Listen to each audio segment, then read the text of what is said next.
Praise media వారికి ప్రత్యేక వందనాలు. Thank you sir. Welcome Prasad to early morning service. చూడొచ్చారు. God bless you. ఈ దినము 15వ రోజు. దేవుని మహాకృపలో ఇన్ని దినాలు దేవుడు మన క్షేమం కాపాడి సర్వజనుల సంతోషం, మొదటి దేవదూతుల స్తోత్రం, మనిషి కుమారుడు ఎందుకు వచ్చిన్నారు లోకానికి, సర్వజనుల సంతోషం. నేను దినాన మనిషి కుమారు గురించి మనం విన్నాం.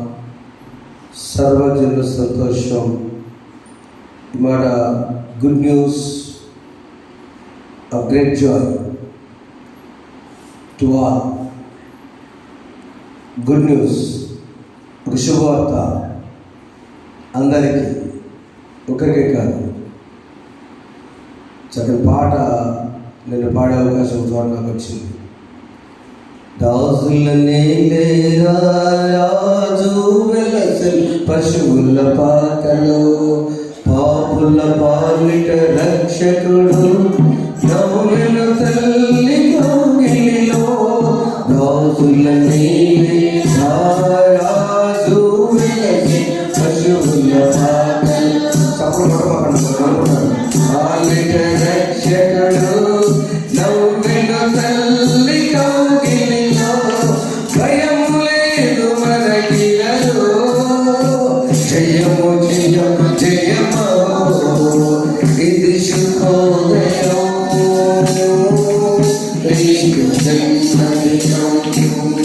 ఇది లోక కళ్యాణం, మేరీ పుణ్యదినం, మేరీ పుణ్యదినం, ఇది శుభోదయం, క్రీస్తు జన్మదినం. లూకా సువార్త 2వ అధ్యాయము నేటి వాక్య భాగంలో, మేరీ కన్యక శుభోదయం. ఈ గుడ్ న్యూస్ ఆనాడు దేవదూత గొర్రెల కాపులకు మొదటగా తెలియచేయటం. అయితే నేను చదువుకున్న వాక్య భాగాల నుంచి 10వ వచనంలో, అయితే ఆ దూత భయపడబడి, ఇదిగో ప్రజలందరికీ కలుగబోవు మహా సంతోషకరమైన స్వర్తమానము నేను మీకు తెలియచేయుచున్నాను. ప్రార్థన. పరిశుద్ధ మీకు స్తోత్రాలు. మహా శుభవార్త, అనేక మందికి, ప్రజలందరికీ, జనులు సంతోషించే శుభవార్త మేము ధ్యానం చేయబోతున్నాం. మాతో ఉండండి. పాటల ద్వారా, వాక్య పఠనం ద్వారా, ప్రార్థించడం ద్వారా పాల్గొని ఆనందించడానికి భయపడి ఉన్నారు, వీక్షిస్తున్నారు, వింటున్నారు. బలపరచండి. యేసు నామములో కూర్చున్నాం తండ్రి, amen. Joy to the world. లోకానికి ఆనందం అనేటువంటి, జనులకు, ప్రజలకి ఆనందం అనేటువంటి ఈ సందర్భాన్ని జ్ఞాపకం చేసినప్పుడు, ఎవరికి ఈ శుభవార్త వెళ్ళినది అనగా అందరికీ. అక్కడ రాసిన మాట ఏంటంటే ప్రజలందరికీ. అంతే. ఈ మహా సంతోషకరం అంటే దేనికి మించిన గుడ్ న్యూస్ ఇంకో లేదు. మీకు ఉద్యోగం వచ్చింది, వాళ్ళే సంతోషపడతాం. ఉద్యోగం చేరిన తర్వాత ఇంతేనా అనిపిస్తుంది. అరే ఇంతేనా. వ్యాపారం బాగా దీవించబడింది, భలే ఉన్నాను, ఏముందండి వ్యాపారం, ఇంతేనా. ప్రతి చోట మనిషికి సాటిస్ఫాక్షన్ లెవెల్స్ అయిపోతాయి. కానీ మనము దేవుని దగ్గర నుంచి పాపము అనే దాని ద్వారా దూరం అయినప్పుడు దాన్ని కొట్టేసి పరిశుద్ధంగా చేయటం అనేది గుడ్ న్యూస్, శుభవార్త. అందుకని ఆ శుభవార్త గొర్రెల కాపులనే అమాయకులకు తెలియచేయటం ఏంటంటే, ఇది అందరి కోసము, ఆ అందరిలో మొట్టమొదటి మీరున్నారు. తరతరాలు చెప్పుకుంటారు ఈ యొక్క శుభవార్త. లోక రక్షకుడు ఉదయించున్నాడు, రాజులే మొట్టమొదటి ఆయన. ఈజ్ ద రిడీమర్, విమోచకుడుగా, rescuing from many sinful situations. అనేక విధమైన పాపక్రియలు, వేదనలు, బాధల నుంచి ఆయన విమోచించాడు. కాబట్టి మొదటిగా శుభవార్త ఎవరికిది? అందరికీ, ప్రజలందరికీ మహావార్త. హెబ్రీ పత్రిక 11:4 చదవకర్లా. పెళ్లి కాదు, మీకు తెలుసు. వివాహము అన్ని విషయాల్లో దాని మించి ఘనమైన లేదు. వై? ఎందుకు? దేవుడు చేశాడు. దేవుడు చేసిన మానవ పట్ల మొదటి కార్యం ఏంటంటే, మనం తీసుకుని జీవాత్మలో సృష్టిలో భాగం. అది ఒక ఫ్యామిలీగా చేయాలని నిర్ణయించుకొని అందుకు దేవుడు చేశాడు. కాబట్టి అది ఘనమైనది. నీ పోస్ట్ కన్నా, నీ పదవి కన్నా, ఇంకేదన్నా వాటికంటే కూడా, ఉద్యోగ మార్పిడిలో కన్నా, లేకపోతే మంచి బిల్డింగ్ కట్టుకున్నా, లేకపోతే ఇంకేదైనా రాజకీయంగా పెద్ద పోస్ట్ ఏదైనా కూడా లోకంలో నీ పుట్టినరోజు కన్నా, సెలబ్రేషన్స్ కన్నా, అదేదో వివాహం మాత్రమే అన్ని విషయాల్లో ఘనమైనది. కారణము పరిశుద్ధ దేవుడు చేశాడు. హోలీ గాడ్, పరిశుద్ధ వివాహం, హోలీ మ్యాట్రిమనీ. అవునా? పరిశుద్ధ గ్రంథం, హోలీ బైబిల్ ప్రమాణాలతో అందుకుంది గట్టి. ఆ తర్వాత కార్యము మహా శుభవార్త ప్రజలకి. రెండవ ఇది ఏంటంటే, లోకరక్షకుడు భూమి మీదకి రావటం. అది గొప్ప కార్యం, అది గుడ్ న్యూస్. 3 విధాలు. మొట్టమొదటిది విమోచకుడు. ఈ చెప్పేటప్పుడు అడ్రస్ చెప్తుంది దూత. ఏమనంటే, ఎక్కడమ్మా అని అడగానే, దావీదు పట్టణం. 11 వచ్చినాము. దావీదు పట్టణం అందు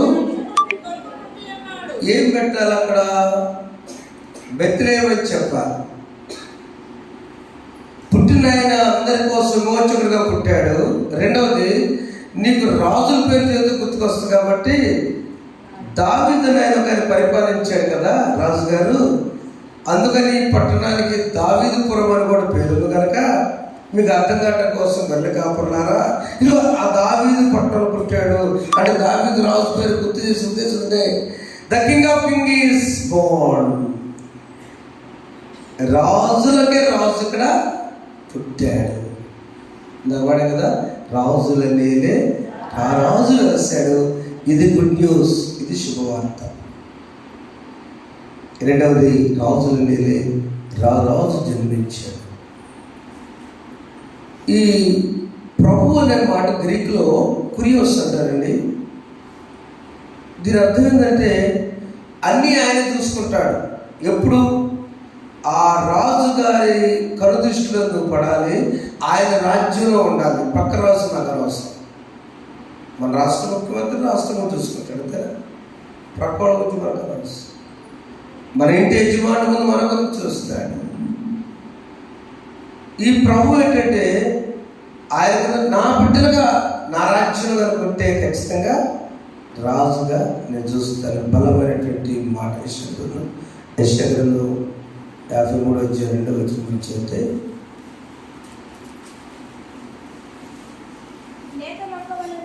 లేత మొక్కవలను. ఈ అడ్రస్ ఎక్కడంటే, ఒకడు పొత్తిగుడ్డుతో చుట్టబడి పొట్టులో పెట్టుకున్న మాట ఏంటంటే, లేత మొక్కవలను,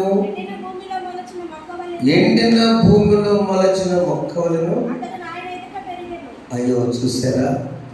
ఎవరెళ్తామా? ఎవరైనా తండ్రి అయిన దేవుని దగ్గర యస్సు అనేటువంటి తన కుమారుడు ఎలా పెరిగిందంటే, లేత మొక్కవలెను. ఎండిన భూముల మొక్క మొలక రాక, ఆ మొలక వస్తే భూము రాక వచ్చింది. పచ్చిక బయళ్ళు కాలం పక్కన గడ్డి మీద ఎవరు పడుచుకోరు. ఎడారిలో మొక్క కనపడితే అమ్మో చాలా జాగ్రత్త.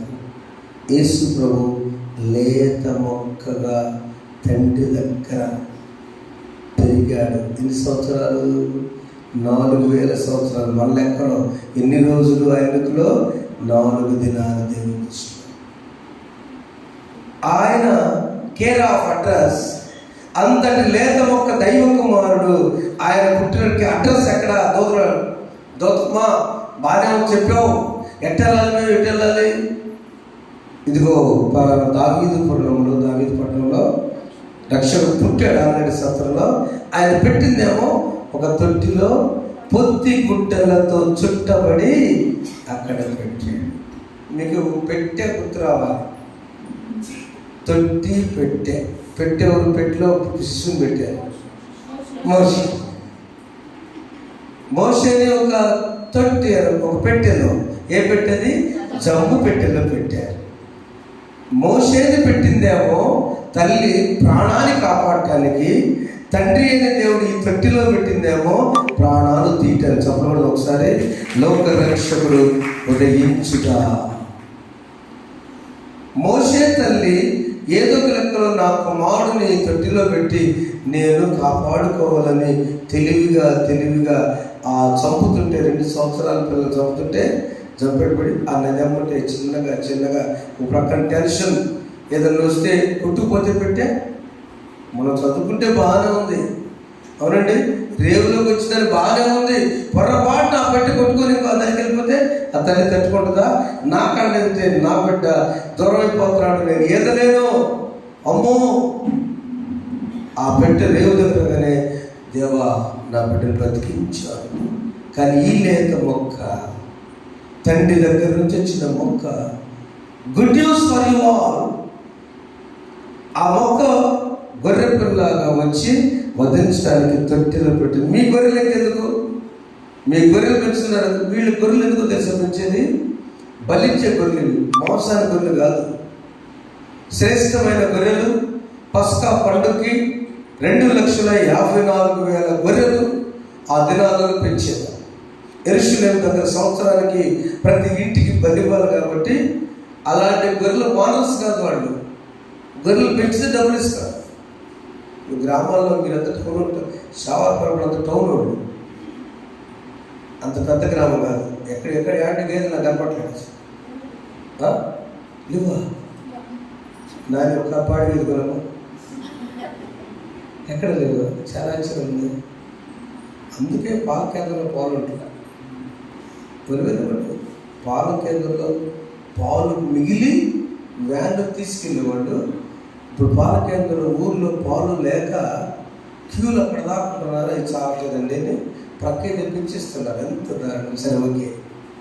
ఆ పశువులు తోలుకెళ్ళి ఆయన గ్రామాల్లో వాళ్ళు కొంటారు, వాళ్ళు తోలుకెళ్ళలేరు. ఈ గేదెకి నెలకి 100, 200, 300 ఇస్తారు. వాళ్ళు తోలుకొని వచ్చి తీసుకొస్తారు. ఈ గొర్రెల కాపరులు అలాంటి వారు. ఈ గొర్రెలు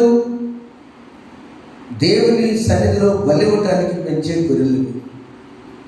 అందుకని గొర్రెల కాపరులకి మొట్టమొదటి వచ్చి ఆ కాపరులకు శుభవార్త చెప్పారంటే, ఇక ఈ రక్తములకు స్వస్తి, ఈ బలికి స్వస్తి, లోక రక్షకుడు అదే కదా చెప్పినమాట.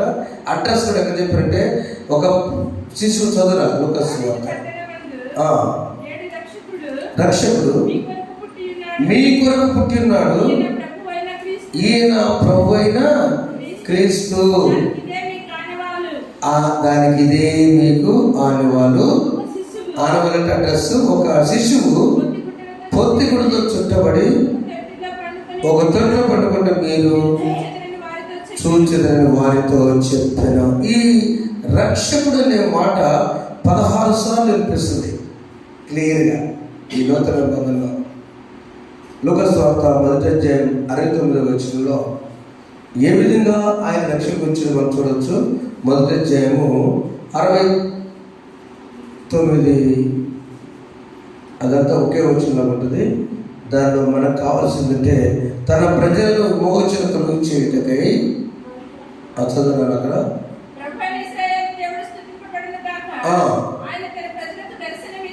ఆయన తన ప్రజలకు దర్శనమిచ్చి వారికి విమోచన కలుగ చేసెను.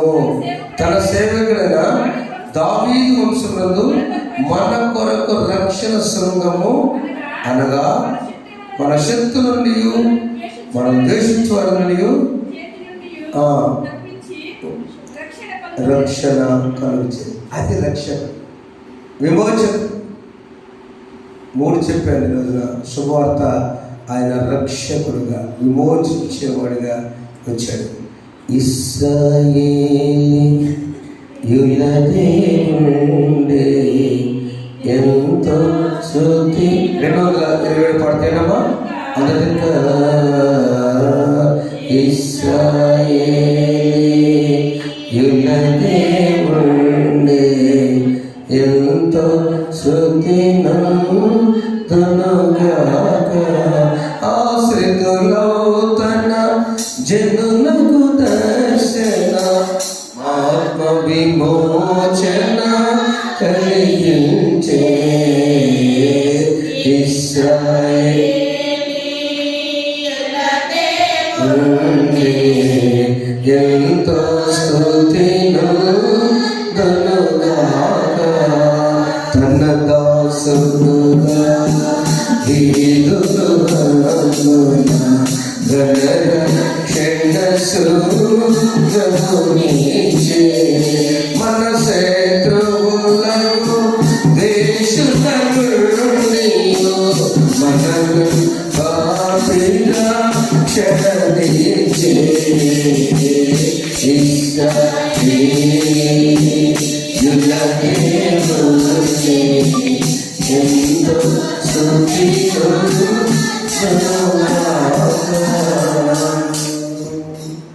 నా మాట రాగానే అమ్మగారు పడితే కళ్ళం నీళ్ళు వస్తుంది. మా అమ్మగారు అంతా మాట్లాడతారు. నీ శత్రువుల నుంచి నేను రక్షించడానికి ఆయన తొట్టిలో పెట్టబడ్డాడు. ఇది గుడ్ న్యూస్, ఇది శుభవార్త. అనారోగ్యమైన శత్రువు, ఆర్థిక పరిస్థితులు ఏదో ఒకటి మనను మనశ్శాంతి లేకుండా చేస్తున్నాయి. ప్రతి కుటుంబాన్ని, ప్రతి వ్యక్తిని, ప్రతి గ్రామాన్ని, ప్రతి దేశాన్ని ఏదో ఒకటి, అన్నీ ఉంటే ఇంకొకటి. రేపు డైజీ వాక్యం చదవాలి.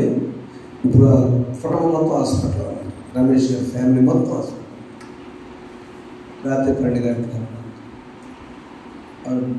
సునీత గారు బాగాలేదని ఆడపిల్ల హాస్పిటల్ పోయిందని ఇంటికి పంపించారు. వాళ్ళు వెళ్ళట్లేదన్నారు. రేపొద్దు వాక్యం చదువుపోయి మాట్లాడేస్తారు. దేవుడిచ్చిన అవకాశంలో ప్రియమైన దేవుని బిడ్డల సంఘమా, ఓకే బయటకు వస్తారు, నో ప్రాబ్లం. ఎప్పుడు ఎలాంటి పరిస్థితి ఉన్నప్పుడు మనం బయటపడాలంటే ఎవరో ఒకరు అవసరం ఉంది. ఆయనే యేసు క్రీస్తు. కూడా ఒకసారి ఆయన యేసు లోక రక్షకుడు. He is the redeemer. ఆయన విమోచకుడు. అందుకే శుభవార్త చెప్పుకోవడానికి కూడా ఆయన. Number 2 is the king of Kings, రాజులకు రాజు. అదే అధ్యాయంలో 79వ వచనం మనం చూస్తే కింది భాగంలో, చీకటిలోను మరణ ఛాయలను కూర్చున్న వారికి వెలిగించుటకై ఆ మహాభక్తుని బట్టి పైనుండి ఆయన మనకు అరుణోదయ దర్శనముగా అనుగ్రహించాడు.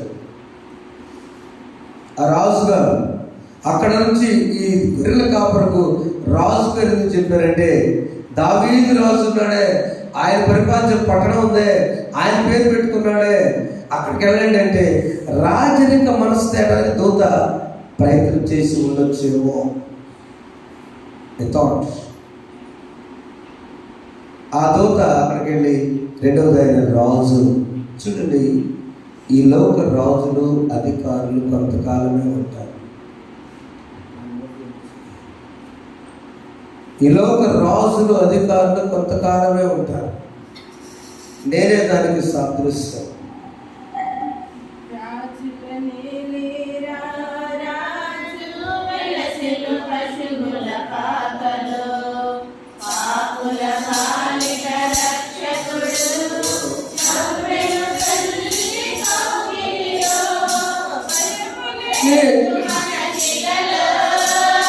జయము జయము జయము శుభోదయము క్రీస్తు జన్మదినము ఇది లోక కళ్యాణం మేరీ పుణ్యదినము మేరీ పుణ్యదినం. రాజు ఏ రాజు నమ్ముకున్నా కూడా నమ్ముకోవాలి, ఎవరికో నాయకుడు ఉండాలి, ఆ రాజును మర్చిపోకూడదు. అందుకే మేము ముందు కూడా చెప్పాను కదా, ఎలక్షన్ టైంలో రాసాం, మహిమగల దేశపు మహిమోన్నత రాజు, అపవాదిని ఎదిరించే అత్యున్నత మహారాజు మన రాజు. మన ఇంటి కనుక భలే రాస్తారు, కొంతమంది బోర్డు పెడతారు ఇంటి మీద, Christ is the head of this house. ఈ ఇంటికి క్రీస్తు అధిపతి అని పెడతారు. తర్వాత మనం బూజు కూడా దొరుకుతుంది సంవత్సరం ఒకసారి, దాని మీద బూజు పెట్టింటే మళ్ళీ సీపులు తీసుకొని ఎట్టండి ఎలా తిప్పి అది చదువు మర్చిపోతాం. పెట్టిసాం వాగ్దానం ఇంట్లో పెడతాం, మర్చిపోతాం, చర్చిలో కూడా పెడతాం, కొన్నిసార్లు మర్చిపోతాం, మన టైం బిజీ కాబట్టి. కానీ ఆయన ఆలోచిస్తున్నాడు, నేను కనుక ఈ ఇంటికి రాజుగా ఉంటే, ఈ సంఘానికి ఈ గ్రామానికి కనుక నన్ను రాజుగా పెడితే నేను దీవించడానికి రెడీగా ఉన్నాను. కానీ వీళ్ళే బిజీలో నన్ను రాజుగా చెప్పటం లేదు. రాజు ఏం కోరుకుంటాడు? రాజుకు సమస్యలు ఉంటాయి.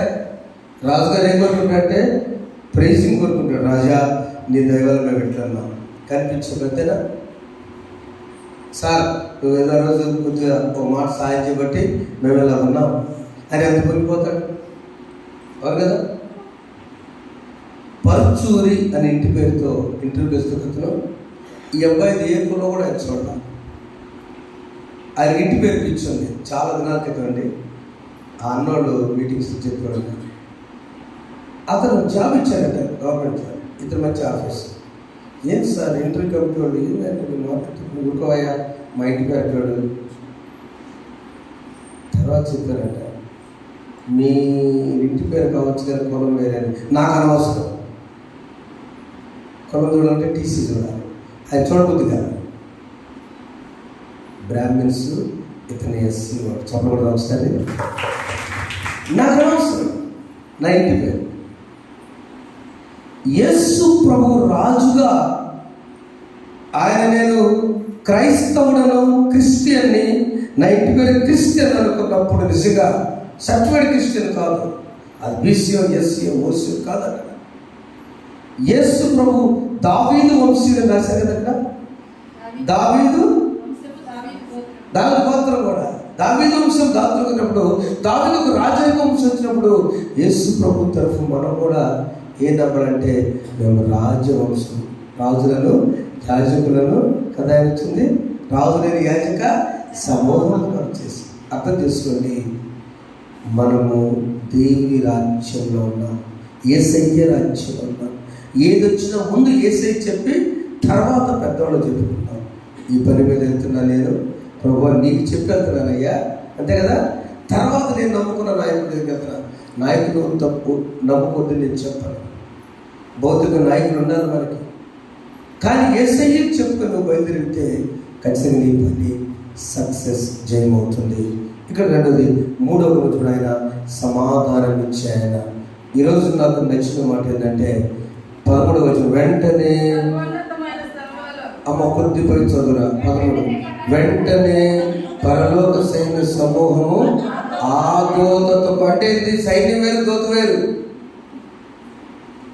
నాకు 52 ఏళ్ళు, ఈ కటక వాక్యం నాకు 8 ఏళ్ళని చెబుతున్నాను నేను. ఇవాళ నాకు వచ్చిన థాట్, వెంటనే పరలోక సైన్య సమూహము ఆ దూతతో పాటు, ఆళ్ళలో కాదు. ఈ దూత గొర్రెల కాపరి శుభవార్త అని చెప్పింది. ఆ శుభవార్త చెప్పగానే పాటలు పాడే క్వైర్ పార్టీ దిగారండి కిందకి. పరిశుద్ధి పరిశుద్ధి పరిశుద్ధి అని పాటలు పాడేవాళ్ళు దిగారు. ఆర్మీ మిఖాయలు శత్రులు హతమార్చే ఆర్మీ వేరుగా ఉంది. ఈ పాటలు పాటలు దిగి గాన ప్రతికారాలు చేస్తూ స్తోత్రం. ఇప్పుడు చదవండి, సర్వోన్నతమైన స్థలంలో దేవునికి మహిమయు, ఆయనకి ఇష్టమైన మనుషులకు భూమి మీద సమాధానమును కలుగాలని దేవునికి స్తోత్రము చేయించున్నారు. ఎందుకు శుభవార్త అంటే సమాధానం ఇచ్చే వార్త. మొదటిది విమోచించే వార్త. చెప్పండి, మొదటిది విమోచించి రక్షణ ఇచ్చే వార్త. రెండవది రాజుగా చేసే వార్త, రాజు దగ్గర వల్లనే సభ్యులుగా చేసే ఆయన రాజు చెప్పే వార్త. మూడవది సమాధానం ఇచ్చే వార్త, గుడ్ న్యూస్. పరిశుద్ధి పరిశుద్ధి పరిశుద్ధి నిరంతర చక్రవర్తి స్తోత్రములు. పరిశుద్ధి పరిశుద్ధి పరిశుద్ధి నిరంతర చక్రవర్తి స్తోత్రములు. నిరంతర చక్రవర్తి స్తోత్రములు. లూకాసు వార్త 19:30 మీరు ఎదురుగా ఉన్న గ్రామంలోకి వెళ్ళి అందులో మీరు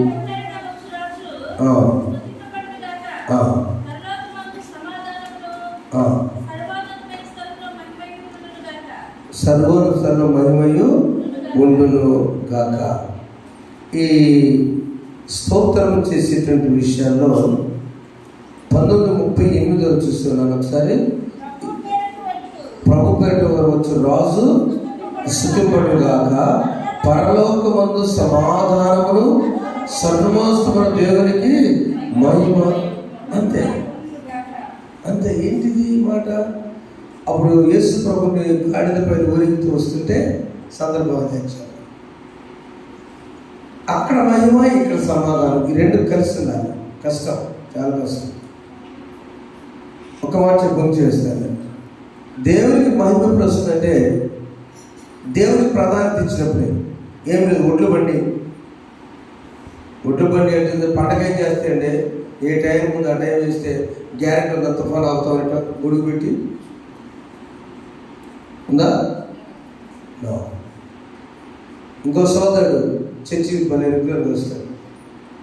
కష్టపడి పెయింట్ పనికి వెళ్తా, ఫస్ట్ కంటే ఎక్కడో పనులు వేసుకున్నాడు, సంతోషపడ్డాడు. 5 బస్తాలు తగ్గినాయండి కాదు వేసే టైంలో అదేంటి దోమల ముందు వేయలేదు అన్నాడు. పొద్దుకున్న అమ్మాయి ఉందన్నాడు. కాంట్రాక్ట్ ఎవరు రావట్లేదు వెళ్ళండి. అసలు ఏం మాట్లాడుకో, తీసుకుని ఇంట్లో పోసి గూడెం చూద్దాం. అందరికి పలుకుపడిందండి, నాకు పలుకుపడలేదు. అసలు మాట్లాడదు. రాజు ఎవరు? ఇప్పుడు ఏం ట్రై చేసేది, ఎవరు వచ్చాడు, నేను ఈయన అంటాడు. ఆయన ముందు కొన్నాన్న వాడిని పెట్టి చేసి కూడా నేను ఈయన అంటాను. ఎందుకు? నానే నీ భోజనం తింటాను లేవు ఉండే సార్, నా దేవుడున్నాడు. ఆ 5 బస్తాలు రేటు పూర్తి అయ్యే వరకు ఏ నష్టపోయావు నువ్వు నీ కుటుంబం దేవుని సన్నిధికి వస్తున్నారు. వ్యవసాయం వచ్చేదాకా ఎవరు వస్తుంది కాబట్టి ఆ టైంలో వేయడం చేతకాలేదేమో, కానీ నీవు ఏ నష్టమైతే పోయావో ఆ రేటు పెరిగేదాకా నీ ధాన్యం రాదు, అంతగా నీకు దేవుడి దగ్గర రెట్లు ఉచ్చులుగాక అని అన్నాడు. ధైర్యంగా రైతున్నారు. సమాధానం, ధైర్యం ఎక్కడి నుంచి వస్తాయి?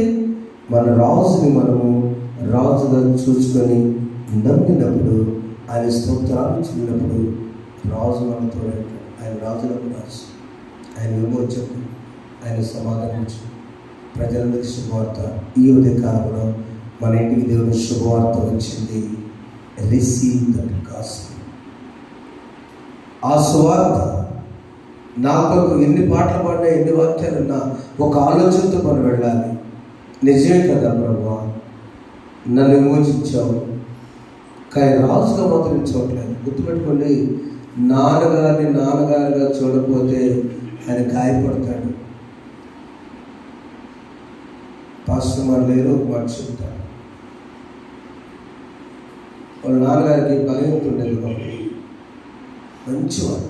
సిఆర్ గారు చర్చిలో పాస్టర్ గారు రాదు కదా, ట్రాడిషనల్ క్యాటకిస్ట్. సిఆర్ క్యాటకిస్ట్ ఏమో ఆఫర్ తీసుకుంటాడు, ఈయన తీసుకోడు. సిఆర్ అంటే మీలాగా పాస్టర్ గారు చేయడం కట్టగట్టే ఆయన ఉంటాడు. క్యాటకిస్ట్ వాళ్ళే ఉంటారు, పెళ్ళి మాత్రం పాస్టర్ గారు చేసుకుంటారు. ఈయన సిఆర్ ఉద్యోగం చేసుకుంటా. ఆయన ప్రార్థన చేసుకుంది, నా యజమాని పడ్డ బాధ నా కూతురు పడకూడదు. మొదలుపెట్టాం, బయలుదేరాం. ఒక్కడ కూడా ఉద్యోగం లేదు. ఆ అనుకున్న ఉద్యోగం ఏంటంటే, నేను పడ్డ వేదన నా బిడ్డలు పడకూడదు. ఇప్పుడు అంకులు ఎప్పుడు సేవ చేస్తాం. వీళ్ళు ఏమంటారంటే, మా నాన్నగారి బలహీనత 5%, మా నాన్నగారి ప్రేమ 95%. ఏది పెద్దది? 95. నీ యజమానుడి బలహీనత 5%, నీ యజమానుడి కష్టం ప్రేమ 90%. 90% కొడదామా? 5% తీసుకెళ్ళి ఫోన్లో అక్క ఏం పనులు ఎట్లా చేస్తానని చూద్దాం ఫోన్లో. నీ సమాధానం ఎట్లా వస్తుంది? వాటిని బలహీనతలని పరిగణించి ఆ మంచి యాపిల్ పండు ఇంట్లో ఉన్నప్పుడు పడేయకుండా ఆ కత్తితో దాని వరకు తొలగించి నువ్వు భుజిస్తే సంతోషిస్తావు. ఏం పండు ఆ పండు, ఏం పండు నీ సమాధానం ఉండదు అంతే. ఈ తెల్లవారుజామున would you like to have peace? నీకు సమాధానం కావాలనుకుంటే ఈరోజు ఏందమ్మా, జనులందరికీ సంతోషం. నీకు సమాధానం కావాలనుకుంటే ఒకటే మార్గము మనలోనే ఉంది. అవి బలహీనతలు. నాకుండే బలహీనత నాది, నీకుండే బలహీనత నీకింది, వారికి బలహీనత వారికి. ప్రభువా, మా బలహీనత తొలగించిన రాజుగారు కాబట్టి మమ్మల్ని సరిచేయి ప్రభు అన్నారు. ఇప్పుడు అంకులు 3 గంటలకి ప్రార్థన చేస్తారు, సాయంకాలం 7 గంటలకి ప్రార్థన చేస్తారు. ఉదయం నుంచి సాయంకాలం లోపు సుమారు 18 మంది దాకా ప్రార్థన చేస్తూనే ఉంటాడు. దేవుడు ఆయనకి 80 సంవత్సరాలు దీర్ఘాయువు చెప్పడం ఒకసారి ప్రేమిస్తున్నాడు. ఆ సభ ప్రార్థన చేస్తూనే ఉంటాడు. చిన్న పిల్లల స్కూల్కి దగ్గర నుంచి ఫోన్లో మహబూబ్ నగర్లో బ్యాంకులో పనిచేసే బిడ్డ వరకు పెద్దవాడైనా కూడా 50 నుంచి కూడా బావగారు బయలుదేరినా నానా ప్రార్థన లైన్లో ఉంటాడు, రెడీగా ఉంటాడు. ఉదయం జస్ట్ టీ తాగి ఆయన స్కూల్కి వెళ్ళినా రెడీగా ఉంటారు ఫోన్ పెట్టుకుని. వై? నీ కుటుంబము రాజుగారు ఎవరు? మన నాన్నగారు. రాణిగారు ఎవరు? మన అమ్మగారు. దేవుడు అతను కనుక ప్రభుని గౌరవిద్దాం. అలా నడిపించే పరిష్కారం మనం సాధించేది కాక. ఆమేన్. రాజులనే రాజు వెలసే అందరూ పడదాం. పాపుల పాలిట రక్షకుడు నవ్వెను తల్లి కౌగిలిలో, భయము లేదు మనకిగలో, జయము జయము జయము. పరిశుద్ధునికి స్తోత్రాలు. ఈ శుభోదయం మాకు ఇచ్చారు. జనులందరికీ కలుగు మహా శుభవర్తమానం. విమోచకుడుగా, రాజుగా, సమాధానకు అధిపతిగా నువ్వు వచ్చావని మేము నమ్ముచున్నాం. దేవదూతల సమూహం వచ్చి సైన్యమంతా దిగి వచ్చి స్తోత్రగానాన్ని పాడైంది ప్రభా. దాని జ్ఞాపకం చేస్తున్న మా కుటుంబాలు ప్రతిదీ బలహీనత తొలగించి నువ్వు ఏలవని మీకు మొరపెడుతున్నావు ప్రభు. చూపండి, బలహీన బిడ్డలు బలపరచండి. మరొకసారి చండి బిడ్డలు ప్రార్థిస్తున్నప్పుడు స్వస్థ కలిగించే, సునీత సిస్టర్ కూడా స్వస్థ కలిగించే, రమేష్ గారి కుటుంబంలో సమాధానం దయచేయండి. ఇంకెన్ని కుటుంబాలు ఏ పరిస్థితులు, అనారోగ్యమో, ఆర్థిక పరిస్థితులు, విద్యాపరమైన ఎగ్జామ్స్ ఈ రోజు నుంచి ఆయన మొదలు పెడుతున్నారు బిడ్డలు తండ్రి. డిగ్రీ ఎగ్జామ్స్ ప్రారంభమేమో ప్రభు. ఫస్ట్ సెమిస్టర్ మంచిగా రాయటం దయచేయండి. పనులకు వెళ్తారు మా బిడ్డ క్షేమాన్ని దయచేయండి. వ్యవసాయ పనులు, ఉద్యోగములు, వ్యాపారంలో, డ్యూటీస్, ఆయా చేతి పనులు, మార్కెటింగ్ పనులు బిడ్డలతో సహాయం చేయండి. పరిచయలు దీవించండి. నీ సన్నిధిలో మొరపెట్టు మొరాలకించి ఎదురు టీ స్నాక్స్ వచ్చిన మా ప్రభావ మా సోదరుల కుటుంబాలను దీవించున్నది. యేసునామమున వేడుకొని ప్రార్థిస్తున్నాము తండ్రి. ఆమేన్. మమ్మల్ని ఉదయం వరకు సురక్షితంగా కాపాడు ఓ ప్రభువా. మా పరలోకపు తండ్రి, సర్వశక్తిగా నిలిచిన దేవా, నీ మహాశక్తితో ఈ దినమంతయు మమ్మల్ని సంరక్షించు. ఈ దినం మేము ఏ పాపంలోను కాకై ఏ విధంగా ప్రారంభించుకొని ఉన్నట్టు కృప చూపును. మా కార్యములన్నీ నీ ఆజ్ఞకు అనుకూలములై నీ దృష్టిని నీకు ఉన్నట్లే మరి నీతో పరిశుద్ధ ఆత్మతో సదా ఏక దేవుడై యుగంలో జీవించి పరిపాలించడం నీ కుమారుడు మా ప్రభువైన యేసుక్రీస్తు వారిని వేడుకొంచున్నాము. ఆమేన్. పరలోకమున్న మా తండ్రి, నామము పరిశుద్ధపరచబడుగా, నీ రాజ్యం వచ్చుగా, నీ చిత్తం పరలోకమున నెరవేర్చినట్లు భూమి యందు నెరవేరుగా. మా తరపున మాకు దయచేయి. వాడిల అపరాధం చేస్తున్నాను మేము క్షమించిన ప్రకారం అపరాధం క్షమించు. సర్వం తేగా దృష్టిలో తప్పించు. రాజ్యము, శక్తియు, మహిమయు నిరంతరం నీవైనవి. ఆమేన్. మన తండ్రి దేవుని ప్రేమ, ప్రభువైన యేసుక్రీస్తు వారి కృప, పరిశుద్ధాత్మక దేవుని సహవాసం ఇతరులకు సదాకాలం మీకును మీ కుటుంబాలకు మీ కలిగిన సమస్తములకు తోడైండును గాక. ఆమేన్. దూత తెల్పెను పిల్లలకు శుభ వార్తనాదిన సంభవింపగా ఖ్యాతి మీరగమారు యేసుని గాంచి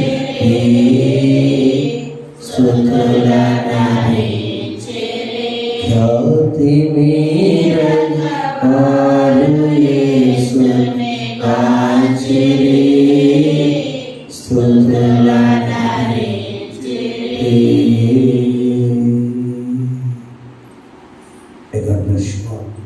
అందరికీ కూడా దేవుడు మిమ్మల్ని కుటుంబాలు విమోచకులు రాజులకు రాజు సమాధానం ఇచ్చే కర్త ఆ కర్త మీతో రెండు శుభోచనాలతో తెరిచేయను కాక ఆమేన్. కుమారుని చిట్టు